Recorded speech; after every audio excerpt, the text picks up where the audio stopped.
তো সুস্বাগতম সকলকে। আমরা চার উপত্যকার রিভাইজড ক্লাস শুরু করছি। আজকে দ্বিতীয় দিন।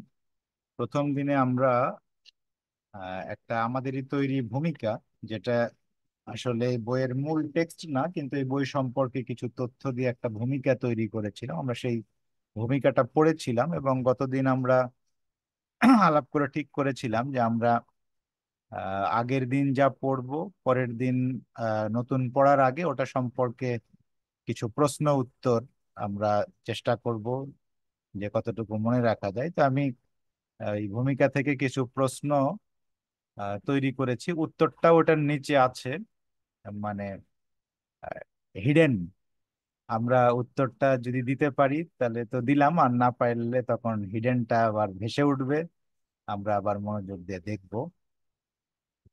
তো এভাবে আমরা শুরু করছি। তো প্রথম প্রশ্ন যেটা, চার উপত্যকা কি ভাষায় লেখা? মনে আছে আপনাদের?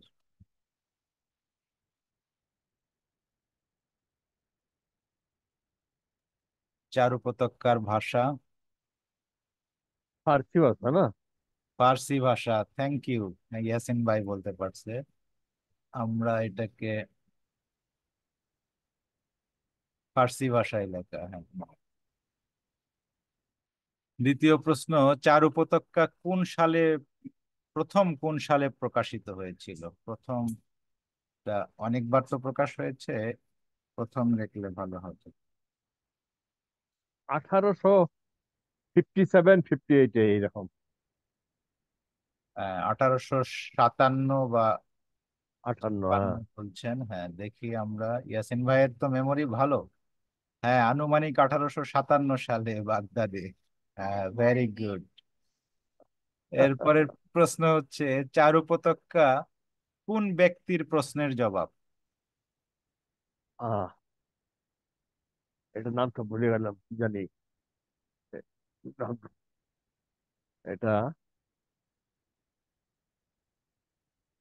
নাম তো মনে পড়তেছে না। তা হ্যাঁ। কি বলতে পারবো? হ্যাঁ, বলো।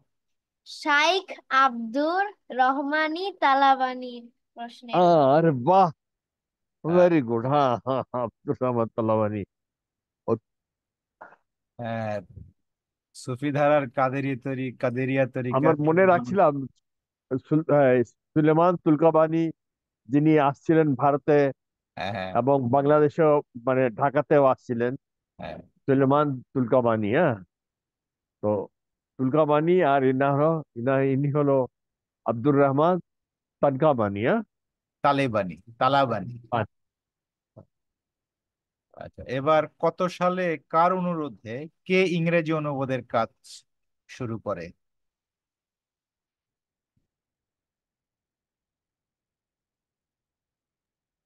অভিভাবকের হয়েছে। হ্যাঁ, অভিভাবকের অনুরোধে কে শুরু করে?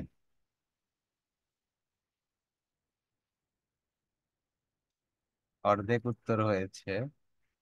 তা কি বলতে পারবা? হ্যাঁ, বলো। আলী কুলি খান কে বলেছিল? মির্জা আলী আরে কুলি খান। বাপ রে বাপ, আরে দোস্ত, আরে আর দোস্ত, আর ওয়েলকাম ওয়েলকাম। এখনো একটা অংশ বাকি আছে, কত সালে? 1934 সালে। আচ্ছা, দেখি এবার আমরা পুরা ঠিক আছে নাকি। হ্যাঁ, 1934 সালে অভিভাবক শৌকী এফেন্দির অনুরোধে আলী কুলি খান ইংরেজি অনুবাদের কাজ শুরু করে।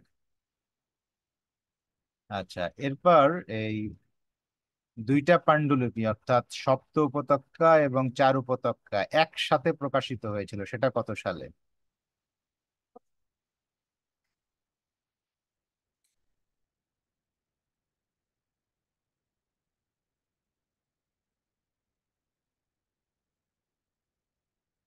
তা কি বলতে পারবা? হ্যাঁ, বল। 1936 সালের জুন মাসে। দেখি।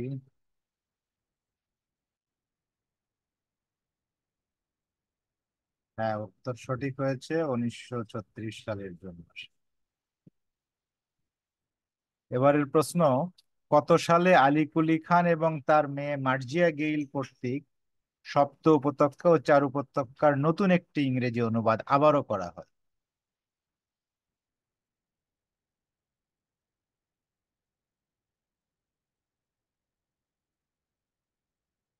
মানে আলী কুলি খান এবার তার মেয়েকে সাথে নিয়ে রিট্রান্সলেশন করেন। তা কি বলতে পারবা? হ্যাঁ, কত? 1945 সাল। 1945 সাল, দেখি আমরা। হ্যাঁ, 1945 সালে। ঠিক আছে। এবারের প্রশ্ন, বাহাই বিশ্ব কেন্দ্র কর্তৃক অনুমোদিত যে অনুবাদ সংকলনে সপ্ত ও চার উপত্যকা সংযুক্ত করা হয়েছে সেই সংকলনের নাম কি?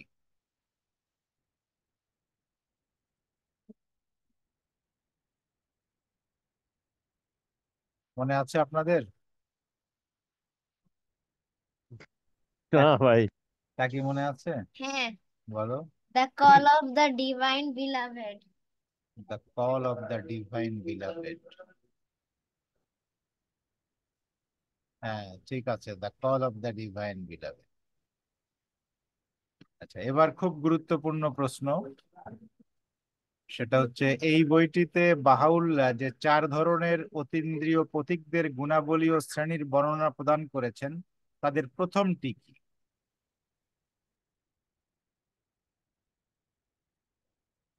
সালেকদের চারটা ধরন বলেছে বাহাউল্লাহ, অথবা পথের লক্ষ্যও চারটা, মানে দুইভাবে বলা যায় যে পথিক এবং পথের লক্ষ্য।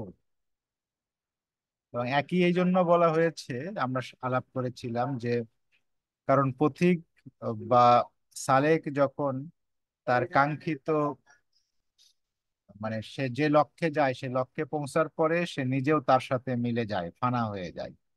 সেই জন্য সালেক এবং লক্ষ্য এক।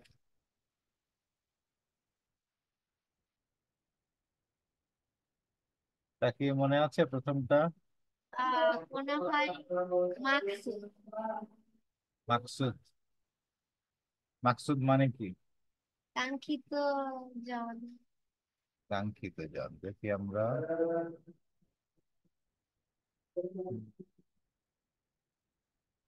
হ্যাঁ, মাকসুদ, কাঙ্ক্ষিত জন, ইংরেজিতে হচ্ছে দ্য ইন্টেন্ডেড ওয়ান। এবং এই লক্ষ্যে চলার জন্য সালেক হচ্ছে ধর্মীয় আইন কঠোরভাবে পালনের মধ্য দিয়ে যাত্রা করে, তার মানে এটা শরীয়ত। এই পথটা হচ্ছে শরীয়তের পথ, এবং এই পথে কাঙ্ক্ষিত জনের কাছে পৌঁছানো হয়, এবং যিনি পৌঁছান তিনিও শেষে কাঙ্ক্ষিত জনে হয়ে যান, কেননা তার সাথে মিশে যান। এরপর আহ যে দ্বিতীয় শ্রেণীটা কি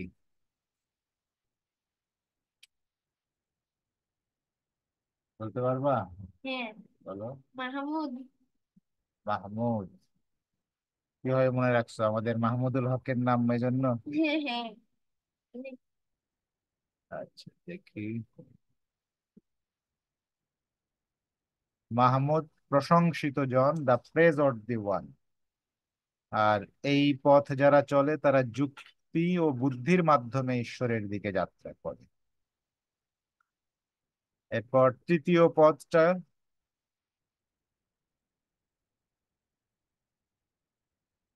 আচ্ছা, এটা আমাদের একটু মানে মনে রাখা কঠিন। তৃতীয়টা হচ্ছে মাজজুব, আকর্ষিত জন, দ্য অ্যাট্রাক্টিভ ওয়ান।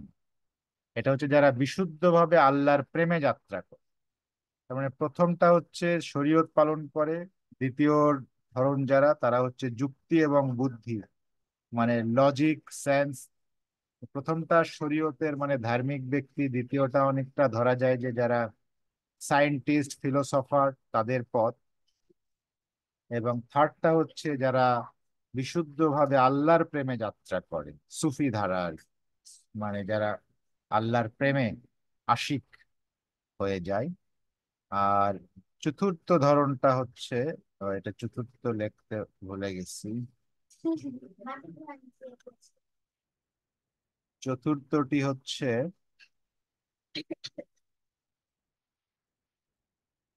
মাহবুব বা প্রেমাস্পদ, দা বিলাভেড।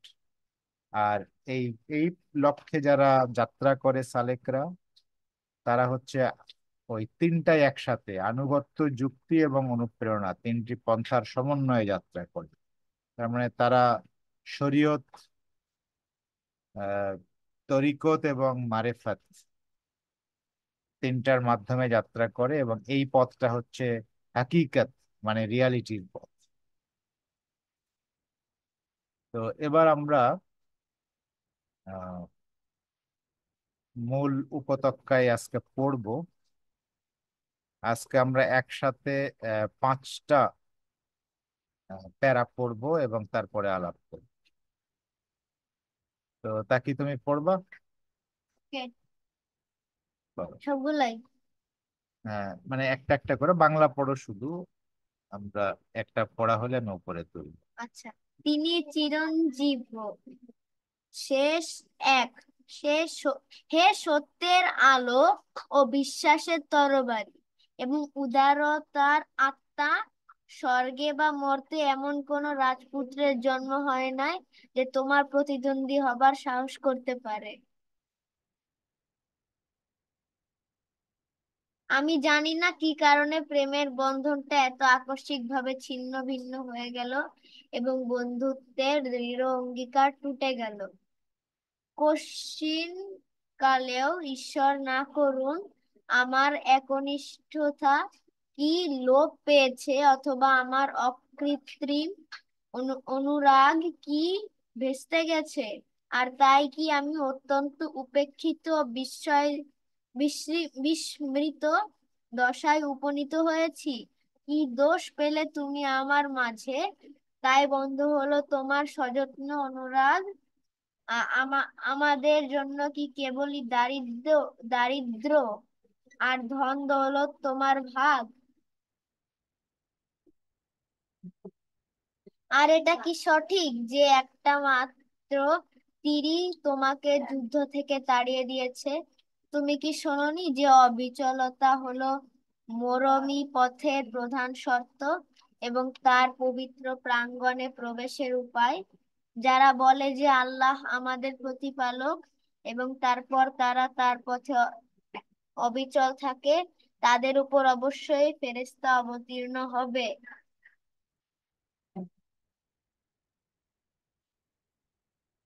একইভাবে তিনি বলেছেন, তোমাকে যা আদেশ করা হয়েছে তুমি তাতে অবিচল থাকো। ইহা হতে বোঝা যায় যে যারা পুনর্মিলনের প্রাঙ্গণে অবস্থান করতে চায় তাদের আচরণ অবশ্যই এমনটাই হতে হবে। আমাকে যা আদেশ করা হয় আমি তাই পালন করি এবং পৌঁছে দিই সংবাদ। ইহা তোমার জন্য হতে পারে মূল্যবান উপদেশ কিংবা নিদারুণ এক আঘাত। যদিও আমি আমার চিঠির কোনো প্রত্যুত্তর পাইনি এবং জ্ঞানীদের দৃষ্টিতে আমার ভক্তি পুনর্ব্যক্ত করা অনুপযুক্ত হবে, তবু এই নতুন প্রেম সকল পুরাতন নিয়ম ও পন্থাগুলিকে বাতিল ও চিহ্নিত করেছে। বলো না মোদের লাইলির গল্প, কিংবা শুনায়ও না মজনুর দুঃখের কথা। তোমার প্রেমের কারণে পৃথিবী গেছে ভুলে বহুকুল আগের প্রেম গাথা। যখন একদা তোমার নাম জিভে থেকেই পৌঁছে যেত প্রেমিকের কানে, তখন বক্তাগণ ও শ্রোতাবৃন্দ ছুটে ছুটে নাচতো গাইতো সেখানে এখানে সেখানে। তো আমরা এই পাঁচটা পড়লাম। তো শুরুতে আহ, মানে শুরুটা যখন হচ্ছে তখন একসাথে এই সবগুলো উপত্যকার কথাই একসাথে বলা হচ্ছে এরকমই মনে হচ্ছে। যেমন আমরা পড়ে আসলাম যে আহ, প্রথমটা হচ্ছে ধর্মীয় আইন কঠোরভাবে পালন করা, দ্বিতীয়টা হচ্ছে যুক্তি বুদ্ধির মাধ্যমে ঈশ্বরের দিকে যাত্রা করা, আর তৃতীয়টা হচ্ছে বিশুদ্ধ আল্লাহর প্রেম, আর চতুর্থটা হচ্ছে তিনটারই সংমিশ্রণ। আহ তো সেই আমরা দেখতেছি প্যারাগুলো এইভাবেই আহ বাহাউল্লাহ বলতেছে। তো প্রথম প্যারায় যেটা আমরা প্রথম বার যখন পড়েছিলাম তখনও আলাপ করেছিলাম, যেটা ওই আব্দুর রহমানী তালেবানি কে উদ্দেশ্য করেই আহ বলা হচ্ছে। তো আব্দুর রহমান তালেবানিকে হুসামুদ্দিন সালাবির সাথে তুলনা করছে।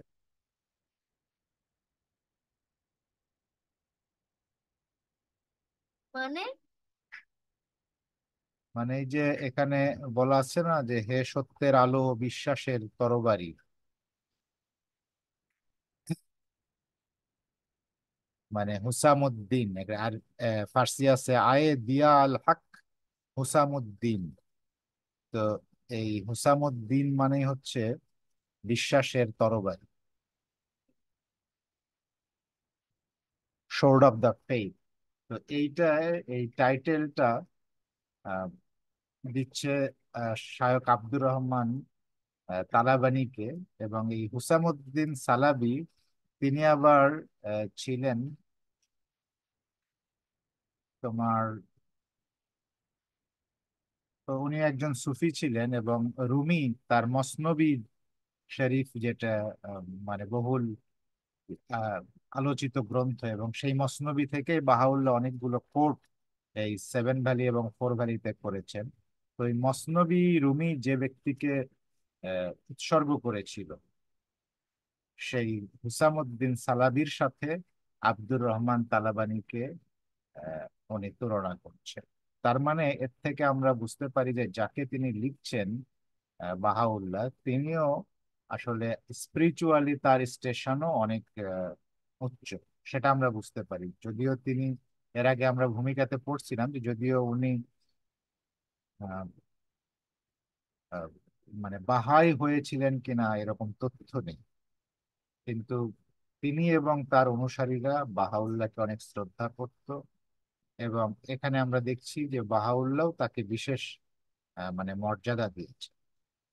আব্দুল তালাবানি একজন সুফি ছিল? সফি ছিলেন, কাদেরিয়া তরিকার সুফি ছিলেন। তো প্রথম প্যারাটা এই। আর দ্বিতীয় প্যারাটাতে যদি আমরা দেখি, তাহলে এই যে আমি জানি না কি কারণে প্রেমের বন্ধনটা এত আকস্মিক ভাবে ছিন্ন ভিন্ন হয়ে গেল এবং বন্ধত্বের দৃঢ় অঙ্গীকারটা টুটে গেল। কশ্চিনকালেও ঈশ্বর না করুন আমার একনিষ্ঠতা কি লোপ পেয়েছে, অথবা আমার অকৃত্রিম অনুরাগ কি ভেস্তে গেছে, আর তাই কি আমি অত্যন্ত উপেক্ষিত ও বিস্তৃত দশায় উপনীত হয়েছি। এটা বলে সাদির সেই কবিতার আবার অংশ দিয়েছেন যে কি দোষ পেলে তুমি আমার মাঝে, তাই বন্ধ হলো তোমার সযত্ন অনুরাগ, আমাদের জন্য কি কেবলই দারিদ্র আর বন্ধ হলো তোমার ভাগ। এর থেকে মানে এটার দুইটা দিক চিন্তা করা যায়। একটা হচ্ছে যে এই আব্দুর রহমান তালাবানির সাথে বাহাউল্লাহর যে একটা ক্লোজ রিলেশন, হ্যাঁ, সেই যখন বাহাউল্লাহ সুলাইমানিয়া পর্বতে ছিলেন দারভিশি ইরানি নাম ধারণ করে, সেই সময় আব্দুর রহমান তালাবানির সাথে তার, আব্দুর রহমান তালাবানি সহ আরো অনেক ব্যক্তির সাথে তার খুব গভীর মানে সম্পর্ক হয়েছিল। তো বোঝা যাচ্ছে যে যেই লেভেলের সম্পর্ক ছিল, হয়তো যখন বাহাউল এটা লিখছে সেই সময় সেই সম্পর্কটা হয়তো কিছুটা কি বলে আগের মতো ছিল না, এরকম একটা জিনিস বোঝা যায়।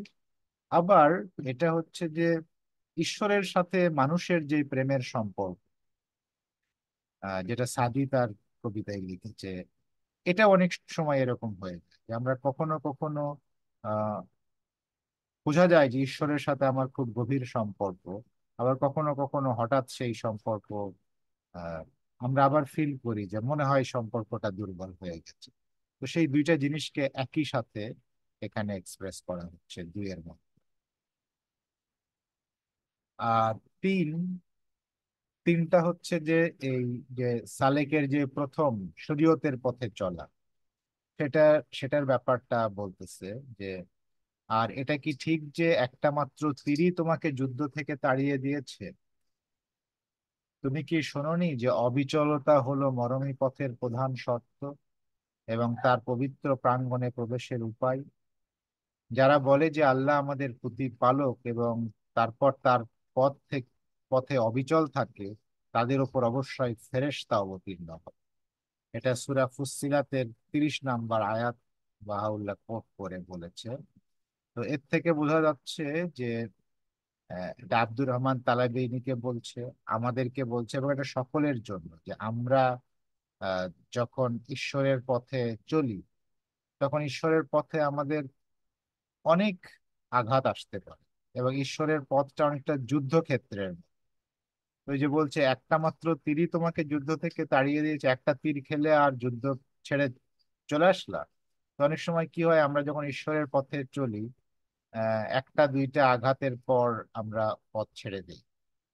তো এটা শিক্ষা যে এ পথে আমাদের অবিচল থাকতে হবে যতই আঘাত আসে। হ্যাঁ, আমার মনে পড়ছে বাহাউল্লার একটা বাণী, যে তোমরা বাতাসের ন্যায় অদমিত। তো বাতাসের ন্যায় অদমিত হও, অনেকটা এরকম যে বাতাস যখন কোনো দিকে যাচ্ছে, আর যাওয়ার পথে সামনে যদি বাধা থাকে, একটা দেয়াল থাকে, বাতাস কিন্তু এই দেয়ালের ওখানেই থেমে যায় না। বাতাস যেদিকে আবার সুযোগ পায় সেদিকে চলে যায়, মানে বাতাস কখনো থামে না। তো আমাদের ঈশ্বরের পথে চলাটা ওই রকম হতে হবে।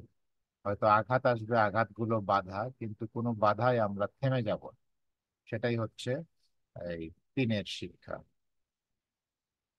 চার হচ্ছে, একইভাবে তিনি বলেছেন, তোমাকে যা আদেশ করা হয়েছে তুমি তাতে অবিচল থাকো। ইহা হতে বোঝা যায় যে যারা পুনর্মিলনের প্রাঙ্গণে অবস্থান করতে চায়, তাদের আচরণ অবশ্য এমনটাই হতে হবে। এটা হচ্ছে কোরআনের, তোমাকে যা আদেশ করা হয়েছে তুমি তাতে অবিচল থাকো, কোরআনের সূরা হুদের 112 নম্বর আয়াত। আর পরের যে অংশ সেটা সাদির কবিতা, যে আমাকে যা আদেশ করা হয় আমি তাই পালন করি এবং পৌঁছে দিই সংবাদ। ইহা তোমার জন্য হতে পারে মূল্যবান উপদেশ কিংবা নিদারুণ এক আঘাত। তার মানে এই যে ভালো উপদেশ, ভালো কথা, এটা মানুষ দুই ভাবে নিতে পারে। কারো কারো কাছে ভালো কথা মূল্যবান উপদেশ হতে পারে, আবার কারো কারো কাছে এটা আঘাত হতে পারে। কিন্তু সাদি বলছে যে সেটা তোমার জন্য যাই হোক, আমি এটা নিজে পালন করি এবং তোমাকে বলি। এখন তোমার জন্য এটা উপদেশ না আঘাত, তুমি বোঝো। তুমি এটা উপদেশ হিসেবে নিতেও পারো, আঘাত হিসেবে তুমি এটা নাও নিতে পারো, দূরে সরে যেতে পারো। বাট আমি এটা, যেটা ঈশ্বরের আদেশ, সেটা আমি পালন করি এবং আমি পৌঁছে দিই। তো এটা হচ্ছে যে আমাদের আরেকটা কাজ, যেটা অনেকটা টিচিং এর মতো, যে আমরা যা শিখবো তা নিজে পালন করব এবং অন্যকে জানাই দিব। সেটা অন্যের যেভাবেই নেক, সেটা কিছু যায় আসে না।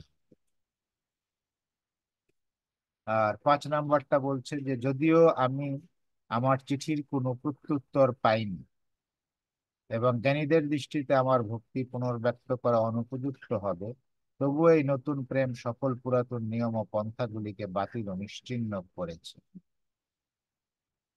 এর থেকে বোঝা যাচ্ছে যে হয়তো আহ বাহাউল্লাহ আগে কোনো একটা পত্র লিখেছিল, আহ এবং আব্দুর রহমান তালাবানির যে পত্রের উত্তর বাহাউল্লাহ দিচ্ছে, সেখানে হয়তো বাহাউল্লাহর পত্রের কোনো রিপ্লাই ছিল না, বরং কিছু প্রশ্ন হয়তো বাহাউল্লাহকে ছিল, সেগুলোরই রিপ্লাই দিচ্ছে। তো এখানে আবার উনি বলছে, বলো না মোদের লাইলির গল্প, কিংবা শোনায়ও না মজনুর দুঃখের কথা। তোমার প্রেমের কারণে পৃথিবী ভুলে গেছে বহুকাল আগের প্রেমগাথা। যখন একদা তোমার নাম জিভে থেকেই পৌঁছে যেত যত প্রেমিকের কানে, তখন বক্তাগণ ও শ্রোতৃবিন্দু ছুটে ছুটে নাচতো গাইতো এখানে সেখানে। তার মানে এখানে ওই লাইলি মজনুর প্রেমের চাইতেও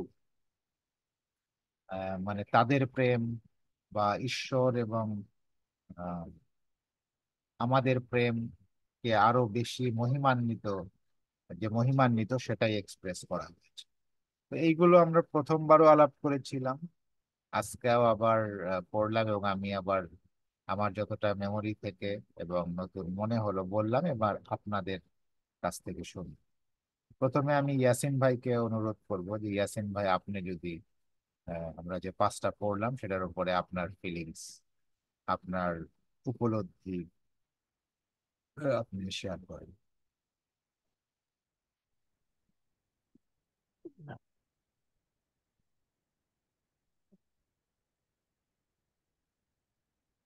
এটা এইভাবে বুঝতেছি যে সব জিনিসের মধ্যে স্টেজ বাই স্টেজ ডেভেলপমেন্টও আছে, আবার স্টেজ বাই স্টেজ ক্ষয়ও আছে, যেটাকে এখানে বোঝানো হয়েছে।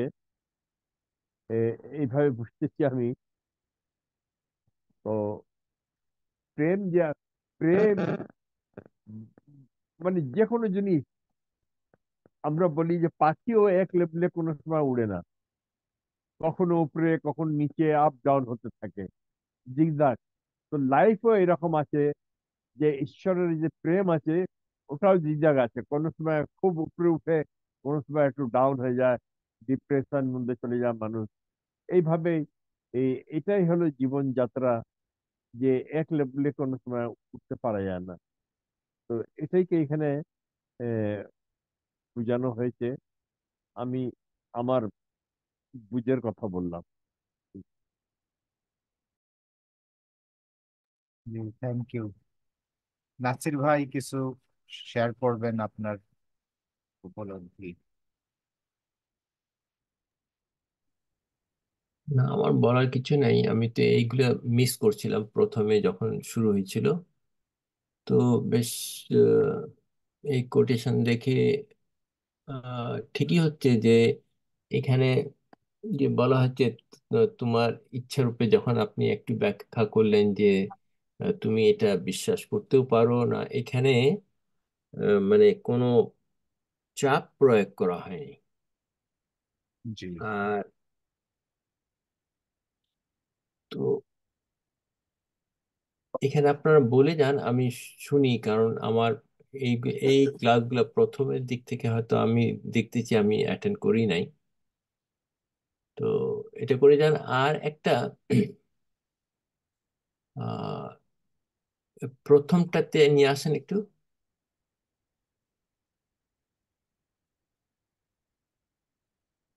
আচ্ছা, এই যে এখানে আছে, বিশ্বাসের তরবারি ও উদারতার আত্মা, স্বর্গ ও মর্তে এমন কোনো রাজপুত্রের জন্ম হয়নি যে তোমার প্রতিদ্বন্দ্বী হবার সাহস করতে পারে। মানে আহ, এটা আমার একটু বোধগম্য হচ্ছে না। আপনি হয়তো বলেছেন, কিন্তু আমি হয়তো ডিস্ট্রাক্ট হয়ে গেছিলাম। আহ, এটা হচ্ছে যে প্রথমে ওই আব্দুর রহমান তালাবানীকে এটা বলছে, যে আব্দুর রহমান তালাবানীকে বলছে যে হে সত্যের আলো ও বিশ্বাসের তরবারি, মানে তাকে সত্যের আলো, মানে light off truth and sword of faith, এইটা তাকে কিন্তু উপাধি দিচ্ছে বাহাউল্লাহ। এই সোর্ড অফ ফেইথ বা বিশ্বাসের তরবারি বা ধর্মের তরবারি, এইটা হচ্ছে যে ওই আহ,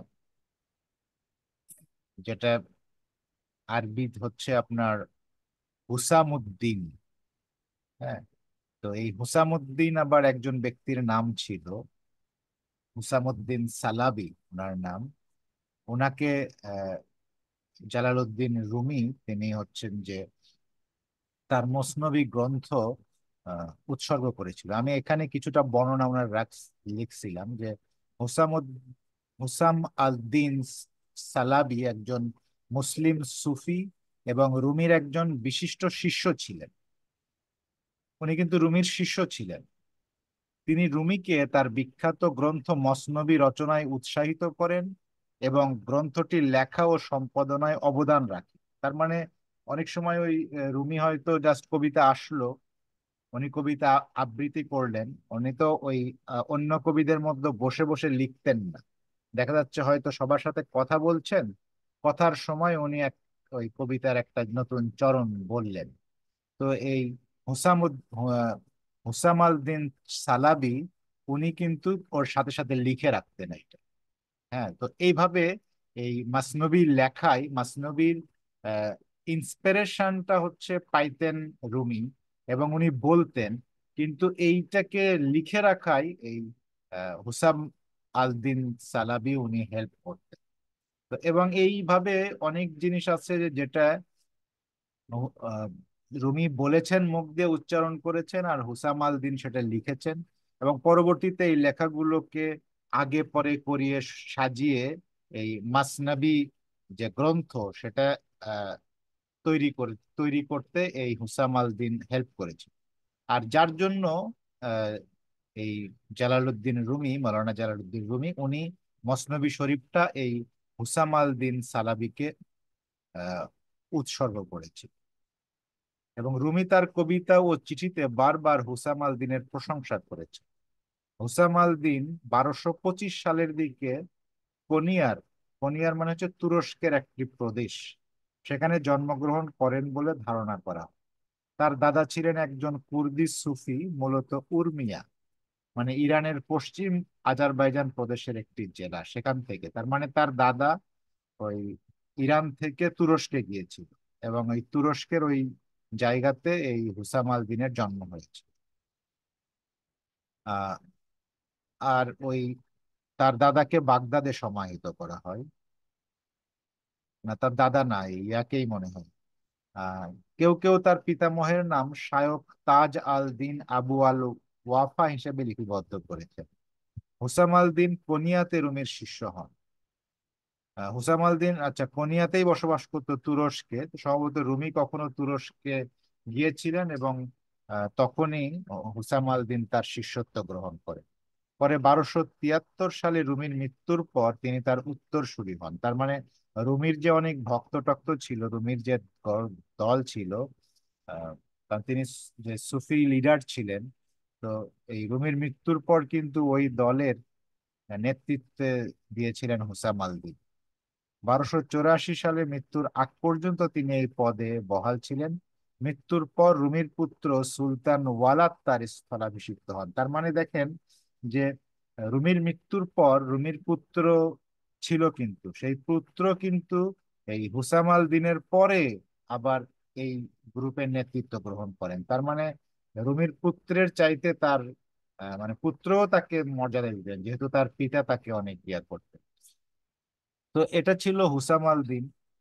তো ওই আহ, আব্দুর রহমান তালাবানিকে বাহাউল্লাহ এই হুসাম আল দিনের সাথে কম্পেয়ার করতেছে এবং করে আবার পরে বলতেছে যে এবং তিনটা তাকে হুসাম আল দিন মাঝখানে, এবং এছাড়াও তাকে তিনটা মানে উপাধি দিয়েছে। প্রথমটা হচ্ছে হে সত্যের আলো ও লাইট অফ ট্রুথ, পরেরটা হচ্ছে সোর্ড অফ ফেইথ বা হুসাম আল দিন, এবং পরেরটা হচ্ছে সোল অফ জেনারসিটি, উদারত্বের আত্মা। এখানে ফার্সি আছে যে আহ, জিয়াউল হক হুসাম আল দিন।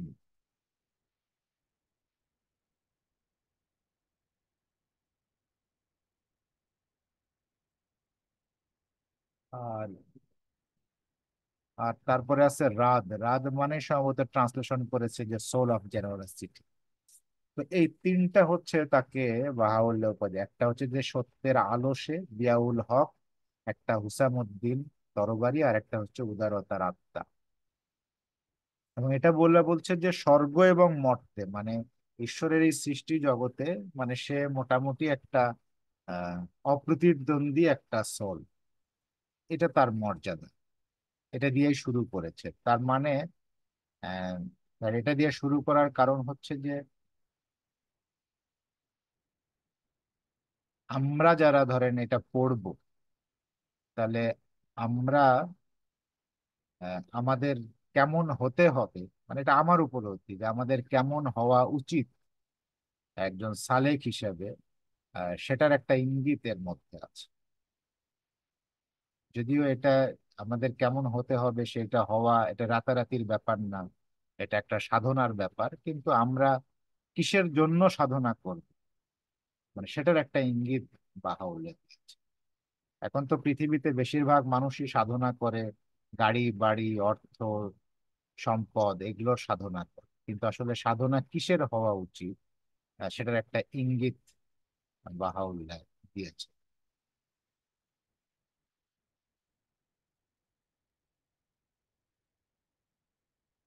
বাবা, হুম। হচ্ছে মসনবী উৎসর্গ করে দেওয়া মানে? মানে লেখকরা যখন কোনো একটা গ্রন্থ লেখে, ওই গ্রন্থটা হয়তো কাউকে উৎসর্গ করে। যেমন ধরো নজরুল তার অনেক গ্রন্থ রবীন্দ্রনাথকে উৎসর্গ করেছে, রবীন্দ্রনাথ তার গ্রন্থ নজরুলকে উৎসর্গ করেছে। এটা একটা লেখকদের যে আমি আমার এই গ্রন্থটা অমুককে মানে তাকে একটা সম্মান দেওয়া। হ্যাঁ। তো তার মানে যদিও হুসাম আল দিন রুমির শিষ্য ছিল, কিন্তু গুরু হয়ে শিষ্যকে একটা এমন একটা সম্মান দিল যে তার লেখা বই সে শিষ্যকে উৎসর্গ করবে, কারণ তার শিষ্যর এই গ্রন্থে অনেক বড় অবদান ছিল। আর যে আদেশ পালন করতে বলছে আমাদেরকে, মানে জোর করে নাই, পালন করতে বলছে, ও আদেশটা কি ছিল? এটা হচ্ছে ঈশ্বরের যত আদেশ, সব আদেশ। সব আদেশ, তার মানে ফুল শরীয়ত আর কি। ঈশ্বরের বিধান পুঙ্খানুপুঙ্খ ভাবে আমাদের পালন করতে হবে। এখানে জোর নাই, করতেই হবে। এখন আমরা যদি না করি তাহলে আমরা তার নিকট পৌঁছাতে পারবো না। আর যদি করি তবেই তার নিকট পৌঁছাতে পারবো। এখন যদি আমরা তার কাছে পৌঁছাতে চাই করব, আর যদি না করি তাহলে এটা ধরেই নিতে হবে তাহলে আমরা তার কাছে পৌঁছাতে চাচ্ছি না, সেই জন্যই করছি না।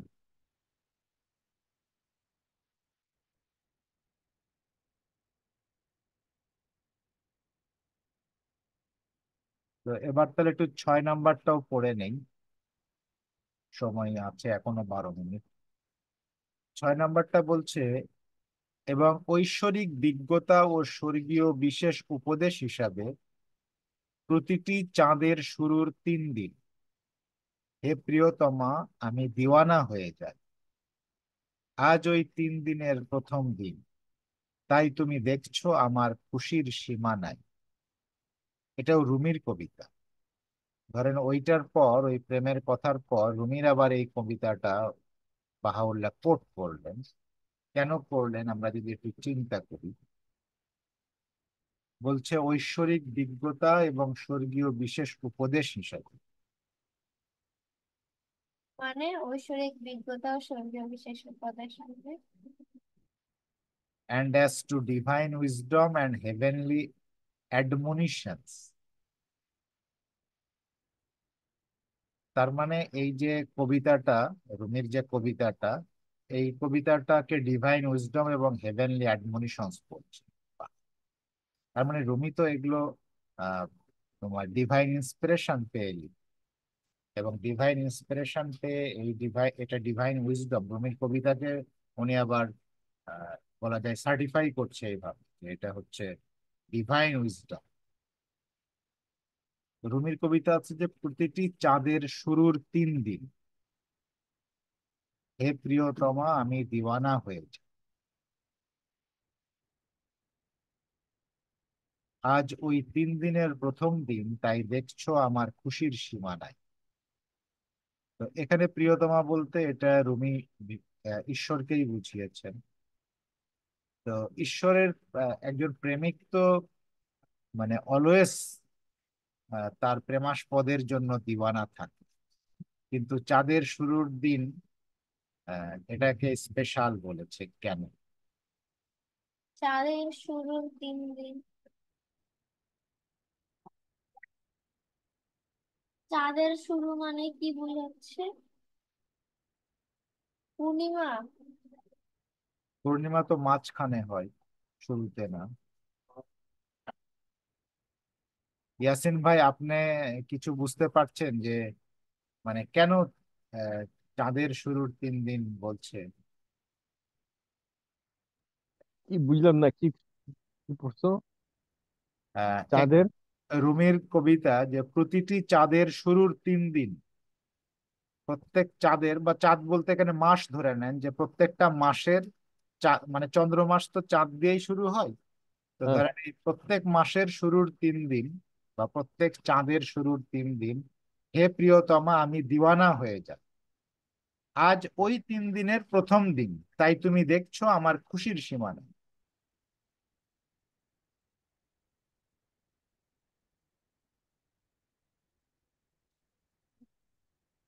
ধারণ করতে পারছি না। হুম, এই 3 দিন মানে কিসের খুশি? আর প্রথম প্রথম দিকে 30 দিনের 3 দিন খুশির সীমানা নাই, আর বাকি যে 27 দিন আছে হ্যাঁ, এটাও তো ও, খুশির বিষয় আছে। কিন্তু হ্যাঁ, এখানে সব কি বলতে চান আমি বুঝে উঠতে পারছি না, একটু বুঝান।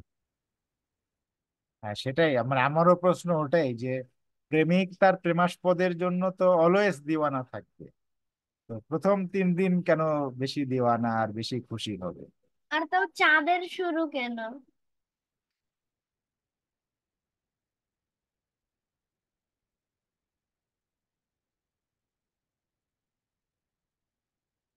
হ্যাঁ, এখানে ফার্সি আছে, মান সার হার মাহ সে রোজ আয়ে সনম, বিগমন বা ইয়াদ কে दीवाने शोम।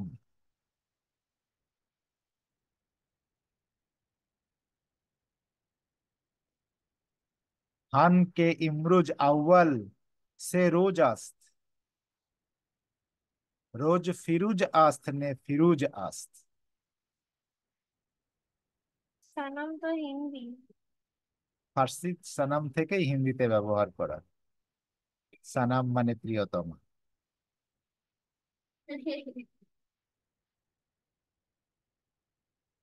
মানে এই 3 দিন যে আছে না, হ্যাঁ। এটাই বুঝতে পারছি না।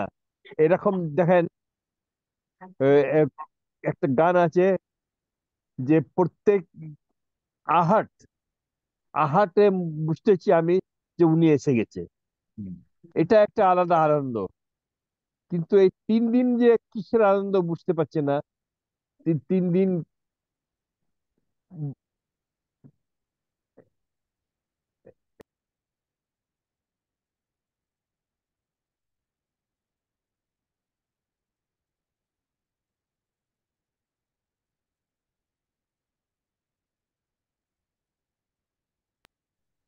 যেমন দেখেন, সবাইকে বলা হয় আশিকে রসুল, হুম। মানে আশিকে রসুল মুসলমানদের, হ্যাঁ। হুম। আর এরকম আশিক আছে যে সকাল বিকাল 5টার সময় তাদেরকে ডাক দিতে হয়, হ্যাঁ। হ্যাঁ। আশিক তো এরকম দিওয়ানা থাকবে যে সব সময় প্রিয়তমার আহ, আহ, কাছে উপস্থিত থাকবে, হুম। মানে ডাক দিতে হবে না। কিন্তু এখানে তো 5 ওয়াক্ত ডাক দিতে হয়, হ্যাঁ। আসেন নামাজের জন্য আসেন। তো ওটা তো একটা আলাদা বিষয় আছে। কিন্তু এখানে 3 দিন উনি খুশি হয়ে যাচ্ছেন, মানে খুব খুশি হয়ে যাচ্ছেন এই 3 দিন। এটা আসলে এইভাবে যদি দেখা হয় যে ধর্ম যখন আসে, প্রথম দিকে প্রথম সারিতে, যেমন বাপ বাপ যখন আসছেন, তখন ওই প্রথম যে এ, কয়েকদিন গেল, খুব মুখর, আনন্দ মুখর ছিল। যেরকম মোল্লা হোসেন যখন বিশ্বাস আনলেন, তখন প্রথম প্রথম যে দিন উনার যে গেছে, এই আনন্দ অনুভূতি, মানে ওই প্রথম চাঁদের দেখার অনুভূতি, মানে এইরকম হতে পারে। তারপরে দ্বিতীয়, তৃতীয়, এইরকম কিছু বিষয় আছে হয়তো, যেটা এইখানে বর্ণনা করা হয়েছে।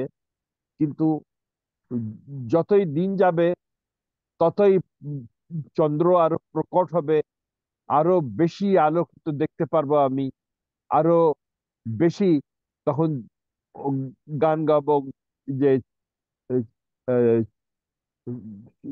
তোমার লেগেছে এত যে ভালো, চাঁদ বুঝিতে জানে। মানে চাঁদকে নিয়ে, চাঁদ যখন পুরো পূর্ণিমা চাঁদ থাকে, সবকিছু দেখা যায়, দৃশ্য দেখা যায়। এবং প্রিয় প্রিয়তমা বাগানে বসে, ওই প্রথম উপত্যকা বসে, দ্বিতীয় উপত্যকা বসে এ, আহ, আহ, প্রেমের আলিঙ্গন করে। এটা চন্দ্রিমাতে খুব সুন্দর হয়। কিন্তু প্রথম দিকে, প্রথম চাঁদে, দ্বিতীয় চাঁদে, তৃতীয় চাঁদে ওই আলো আলোকিত হয় না। কিন্তু এখানে সেটা বলা হচ্ছে, এটা বুঝার বিষয়।